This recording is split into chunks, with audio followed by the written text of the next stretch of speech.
Okay, here we are, and we are now at our conference agenda. Item F1, report on Santa Barbara High School's Green Academy, STEM, Science, Technology, and Math Expansion Initiative Planning Proposal. Well, Board, this is an academy that we've been working on for a while. In fact, it's been in operation in various forms for a number of years.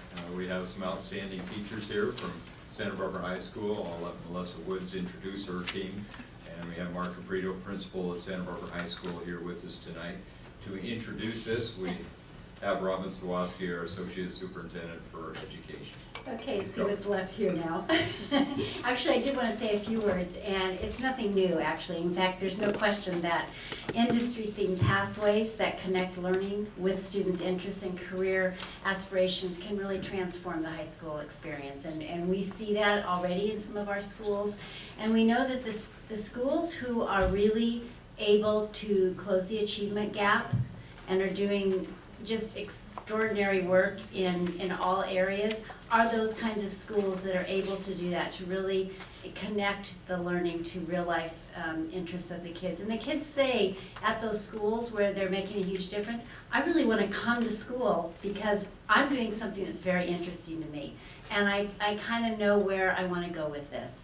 So that's the foundational piece of the expansion really of the Green Academy, as well as the reaching out to some of our more underperforming and underrepresented students, in some of the academies in our other schools. And so, as Brian noted, this academy is not brand new. The Green Academy has been around, but this is really a proposal to expand and to plan. And so I will let Melissa Woods come up and introduce her team of teachers. And Dave, are we ready here with the, yes.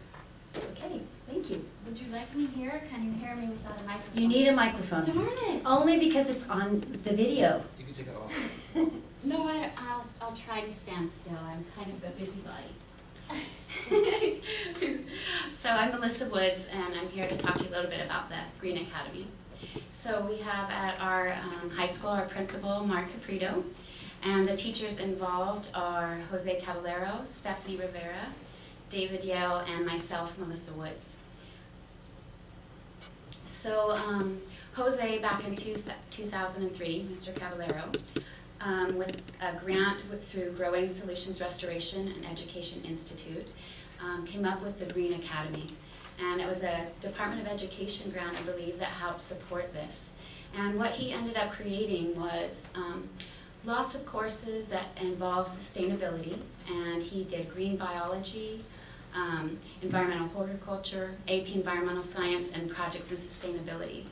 And he wanted to keep it very open and allow students to come in through it. And so we'd like to start with this amazing foundation and spread it in two directions.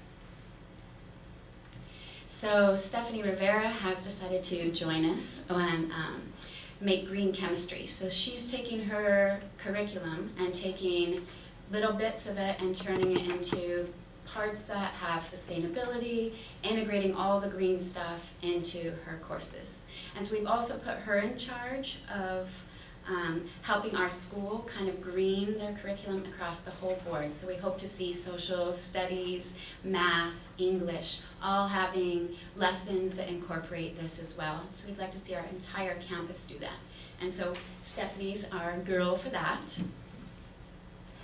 But what we'd like to see is not only just a science and policies branch, we'd like to develop a career technical education branch. And so David Yale is going to head up that part of it. And he is going to be working with the math department, developing a green tech course where the students will learn kind of the tools of the trade. We'd like to present an industrial physics class to students who aren't really familiar with math, not as good at math as they could be, and give them a way to connect to the physics curriculum through hands-on projects like in the automotive industry, looking at the green industry. And then he's also going to be working on the green engineering and energy technology course. That would be a capstone course. So we'd really like to focus on those, that career tech ed. But we'd also like to see an engineering strand come out. And in the engineering strand, I'll be in charge of that piece. I'll be working with some vertical teaming through our junior highs and try to find students that could benefit from all of these strands, and help with the green tech course, the green engineering course, and then of course the students will take AP Physics, which I currently teach as a foundation for engineering. After this whole thing, I'll be vertically teaming with post-secondary institutions to try to make sure that we're providing a good background for kids so that when they come out, no matter which path they decide is best for them, they'll be prepared to go to UC, CC, different certificated programs, and that's basically what we plan to do. So our initiative, we believe, embodies a STEM curriculum. We'll target instruction for our diverse population of students. We'll utilize project-based instruction, provide service learning, create a pathway, and address our district's focus goals. So the way that will work in our STEM curriculum is that STEM is science, technology, engineering, and mathematics. So we want to build on our already strong science and mathematics program and get more students taking rigorous science courses. We are going to develop a technology pathway in the energy and environmental technology UC path, where the students are learning technical skills that they can take with them into the job market. We're going to build curriculum connections both horizontally and vertically. So by horizontally, I mean with other parts of our school into the social studies department. By vertically, I mean from the junior high all the way up through UC. We want to target specific population of our school. We have a large population of all kinds of different students, and we want to really target students that are underperforming currently. And the way we'd like to do that are through these ways. First, early outreach.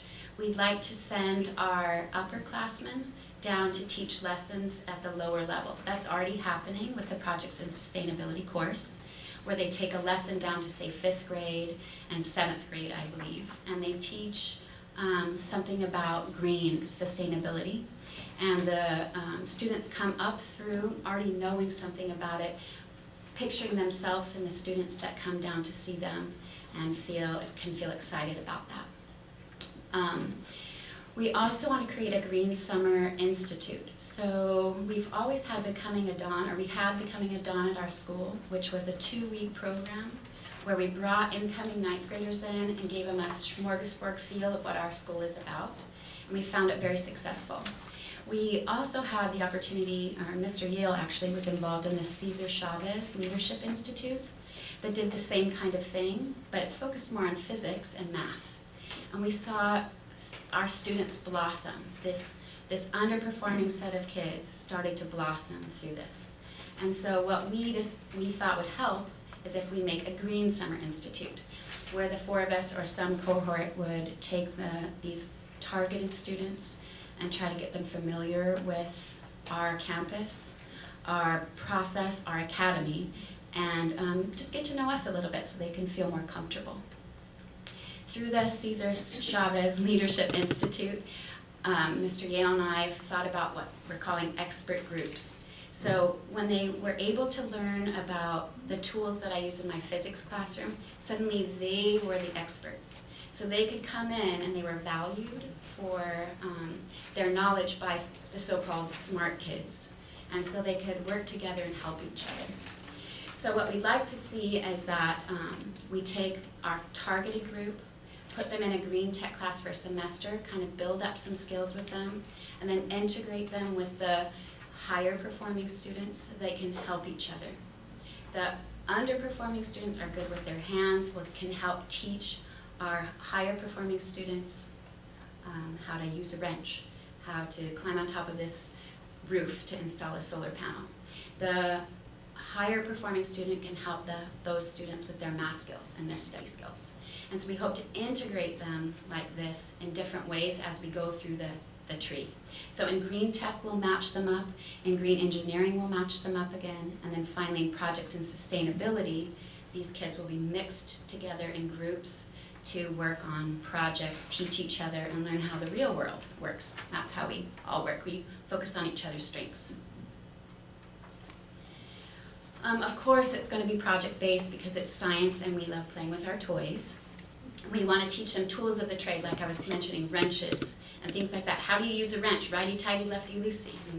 They've got to learn how to do that kind of thing.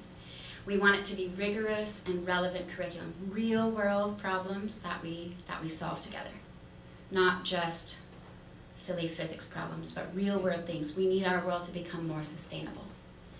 And we'd like to do that with a portfolio, so the students would take pieces of their education that they found valuable, put it together in a portfolio and carry it with them as they leave us and go off to wherever they decide that's best for them. We hope some of our engineering kids decide, actually, I'm kind of like being a tech kid. And some of our tech kids say, I'm going to work hard enough to make it into engineering. We're going to be providing service learning. The Projects in Sustainability course that Jose teaches at our site has the students in mixed teams of all the different branches, and they come up with some project that will make our school more sustainable. After a while, we'll run out of things to do there, so we'll move on into our community and the world. We hope to give them this life experience with internships. They can actually go out onto a roof and install a solar panel, things like that. Cross-generational outreach, taking our upperclassmen, sending them down to our lowerclassmen and even down into the junior highs, so that students can see themselves succeeding like these students are. A big piece of this is creating our career technical ed pathway. Under UC's CTE pathways, we're going to be choosing energy and utilities sector. It just matches naturally with sustainability. If we create this pathway like we have, you can see along the one branch of the tree, we'll be eligible for some Perkins money. And we really hope to vertically align so that when students come out, they can go into industry, they could go into City College, UC, wherever we'll take them. And last, we believe that this is really addressing some of our district goals. So I just listed them there, the under student achievement, high academics, AP, with all of our students trying to get into that AP environmental class. Even when they came in with lower math skills, we really are going to help prepare them for college or wherever they want to go. So, do you have any questions for us?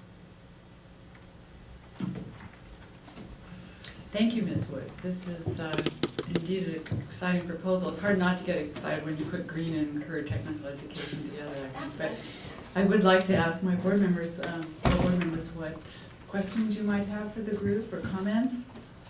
I have some, but I'm going to wait. I'll just ask a couple. And one of our existing problems is this 20-to-1 class size issue.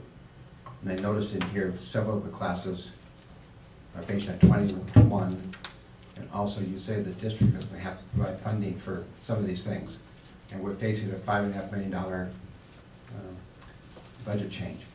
Steph, how can we start something that's going to be 20-to-1 in some classes when that's a major problem we have? Well, it is a problem, definitely. Although it says green technology there, that's actually a math class. And so are these 9th grade math students primarily? So we're really under that current parcel tax. I mean, there is some funding there to have that at a lower class size. I agree, I'm not discounting the fact that it is a problem. We're gonna, we have to look at that. Well, physics is another one, 20, and that's not covered by. Can I add something to that just to help you understand why we're asking? That's that interconnected thing we were trying to do, give a certain set for a semester, a chance to build some skills, and then bring in the other cohort that will make the class back to the normal size again. Yeah. I understand the reasons. Yeah. All I know is if you go 20-to-1, somebody else has to pay the bill. It's got to be bought, maybe Mr. Caprito. I mean, somebody else has to subsidize that to do it. And I notice you have several funding sources, but a big one a couple of times is the district. And we don't have the money. So. That's true, and when you're looking at underperforming students, which are the ones that are in the lower class size, there are categorical funds that are very appropriate to fund that. So we're not linking it to an exact dollar right now, but those kinds of funds, categorical funds that we use right now to lower class size for students who need more support and time, it is the most appropriate right now that we have identified. Right, I noticed that the cost is $52,890, but then it says class size reduction, spring of 2012 reduction not needed, fall 2011, spring 2012, there's no number. That's correct. The not needed was a recent, after this chart was done, I believe Dr. Caprito said that the staffing needed for that, for, right now, for the fall, excuse me. No, I'm sorry, the spring, okay. That, maybe Dr. Caprito can talk to that. I know that right now, this spring, they do not need the extra section. Right. Right now, the extra section that we have is for the math class that currently exists. So they're going to take a physics class or a teacher right now for a math class, so they'll be team taught. So there will not be two courses running, it's one course with two teachers. So we don't need two courses, it's only the one course that we really need. And the courses that we're operating from are already around the 20 to 21 to 1 reduction level. But what about 2011, 2012, which is the budget we're talking about now? I have to see which ones we're looking at. It's industrial physics. Yeah, again, the industrial physics course, and I'm going to just offer this out front. These are categorical funded programs that we can use with either Title I or Title III based on the students that are enrolled in the courses. It is dollars well spent. And this is one way to take the larger class size, use the funding to split the class, which is entirely, it's doable and it's actually responsible. And you have extra categorical money that you can take and put on this versus putting someplace else? Well, I think the key for us is using wisely the measure H money or the class size reduction money that we use now, and then using the Title I and Title III funding the way we're supposed to be using it, which is to take those larger class sizes and split them in half.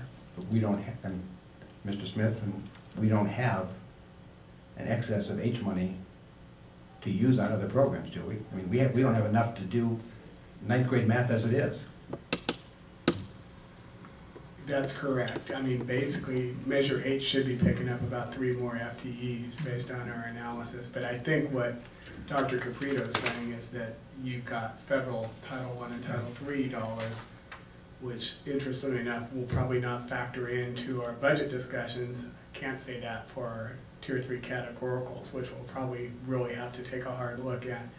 So I'm saying yes to both of you, is what I'm saying. And just one other thing, how much fundraising from the participants do you expect?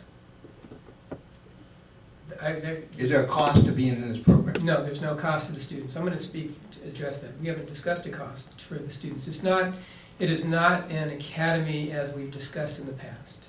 Okay, this is not a California Partnership Academy, so we're not under the same guidelines. So the participants aren't going to be asked for $2,000 if you can afford it. I see the science teachers going, what are you talking about? And we'll get it, we got it. We've been down this road. Yes, but I think in terms of looking at it in more. No, No, really there good, might have really been a- good, important. No, we're right up here. Perfect. Any other comments? Well, I was gonna ask the same thing, but my other question is around, there's a lot of discussion about working with underperforming students in math, and we historically know that in the 8th and 9th grade, I mean, that's a breaker to move forward. And so I see that you're doubling on math. Anything else that you might be doing to support those students for math? You're doubling the math periods, right? I would say that the Green Summer Institute is something that we are going to do. And it has worked in the past. We saw huge strides in these students, at least from the physics standpoint, that they felt more comfortable. But that's the one other piece for them. Thank you. And if I could add. Tell them about. You go. You do it. This is David Yale. The other piece that she had mentioned earlier was when we integrate the kids in these classes for example, what she had talked about, Ms. Woods had talked about expert groups forming in the Green Tech 2, which is the second semester. The Green Tech 1 would be the underperforming kids where they now have mastered the tools in the first semester, and in the second semester we're going to be putting them to use with a lot of math applications. So they'll be the experts on the tools, while the honors kids who have the great math skills will be deferring to them for how to use the tools. They'll work together in teams where they can cross-pollinate. Hey, here's the math to support what we're trying to do, the graphs we're trying to build, what have you, with these tools that I'm uncomfortable with until you teach me. So there's a value in each other where the math will be reinforced, as well as later in the green engineering. Thank you. I want to say that I'm actually very excited about this type of articulation. I think it's exciting, and I'm also glad to see that you're working with UCSB, and you have some partnerships there as well, because perhaps that may not only be an academic or curriculum support, but who knows, it may be also funding support in the future, because there's huge federal push for STEM. So thank you. Mrs. Parker. All right, well, I want to start off by saying I do think this was a terrific idea, and I so appreciate all the hard work that you all have put into this so far. And as Dr. Caprito said, this is not like the partnership academies that are already on your campus. It is much more like the DP Engineering Academy, which is essentially, it's called an academy, but it's one class that students take per year or per semester, depending on the way the class falls out. The difference that I'm seeing here is that DP has been in the Engineering Academy has been functioning for many, many years as just that one class per year, and that's starting to change as they expand, whereas you're going to hit the ground running with multiple pathways in your academy. So I really appreciate your need to take your time as you're doing this and to plan this out, because it is more complicated. But I think that it's a great idea. I really do, the way that you're laying it out so far. One of the questions that I have is I think it's so important that you're trying to reach out to a diverse student body. But historically, about 50% of your juniors are taking science, and I'm sure the number drops down dramatically for seniors because they've moved past their science requirement. And I'm sure if I looked at who your seniors are that are taking science, that they look one way. And I think that there's a tendency on all of our parts to assume that students are not taking science as they move forward, either because they don't find the curriculum interesting or else they find it too hard. And one of the questions I have for you is, have you, or would you consider surveying your freshmen to find out if there are in fact other barriers, if there are processes and protocols in your science classes for your sophomores and freshmen that may make them disengaged from science and less likely to take science as upperclassmen. We make assumptions, but they may not be true. So I don't know if Ms. Woods or do you want to take now? How do you prefer to pronounce your last name, with the ya or the la? Thanks. In Argentina, we say sha. So okay, sha. So I am Caballero, but I don't expect anybody to know that, so I'm actually not attached to the pronunciation. Okay. Thanks for asking. Either one's fine. We haven't surveyed our incoming freshmen. Well, I would hope it'd be your exiting freshmen, like an end of the year, after they had a year of science, they were sophomores, have had a second year of science, you know. Anecdotally, we get a feeling that students self-select out of the sciences, mostly by frustration, I think would be a fair term. I don't know if anybody would care to correct me on that. We find our experience with our students is that when they're interested, they pretty much want to go to school. And this is true of the worst performing students. In my environmental science class this year, I have a couple of kids that are in the low F- range, and they refused my suggestion to drop the course of the semester. Even if they're doing badly, I don't even this might be an embarrassment. Even if they're doing badly, they still want to be there because they're interested. I'm not sure what all the reasons are, and I'd love to know better.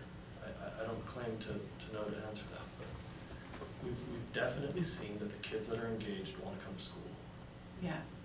Well, that would just be one of my suggestions, that you actually ask the students what would make it more likely for them to continue in the future. Sure. Then my next question was about admissions, because you're having a pilot this spring, but then by next spring, you're kind of rolling it out. And you're talking about priority enrollment, but you may be hit right away with more kids that want to take certain classes than you have space for. And I don't know if you've been talking about that. I think we'd be lucky to have that problem. We have taught parts of the sequences already. The additions are actually not quite as broad as they may seem. We've modified chemistry, but we've been teaching chemistry for a long time. We've offered different types of bio, but we've been teaching bio for a long time. So we hope that the majority of the capacity is there. If there's surprisingly high enrollment, I think we'd be really excited to scramble to solve that problem. I can't say that we're prepared for something that we haven't planned for, obviously. But we think that our enrollment has kind of targeted numbers. We've kind of seen the maximum number that AP Environmental Science can handle, and we've kind of started to guesstimate what our target numbers would be. A few extra students I don't think would be too hard to absorb. Well, one of the things that the district is working on is making it clear to our students and parents that these academies are district programs and not necessarily site programs. Right. And so I know that there's a plan starting pretty soon, it must be, and maybe Ms. Sawatsky can address this, for academies to go to all of the junior highs, not just your direct feeders. And so students across the entire secondary district know what's offered and have the opportunity to put in transfers and applications for certain programs. And Ms. Sawatsky, I don't know if you want to talk about that. We haven't actually decided on the date or the week and all, but the high school principals and the junior high principals together have been talking about figuring out how that it's not a big competitive thing, that everyone kind of does the same kind of outreach, and maybe we take a week or two, and at each one of the junior highs, all of the academies, each one of them, or different career pathways really too, would be highlighted maybe during a lunchtime or some kind of rotation, so that all schools would have an equal kind of look at all of them, so that they would be mixing. So that could create more requests for intra-district transfers for these focused pathways. Yeah. I think that everybody would be very understanding next year in particular as you start to shake out any bugs, if that happens to come up.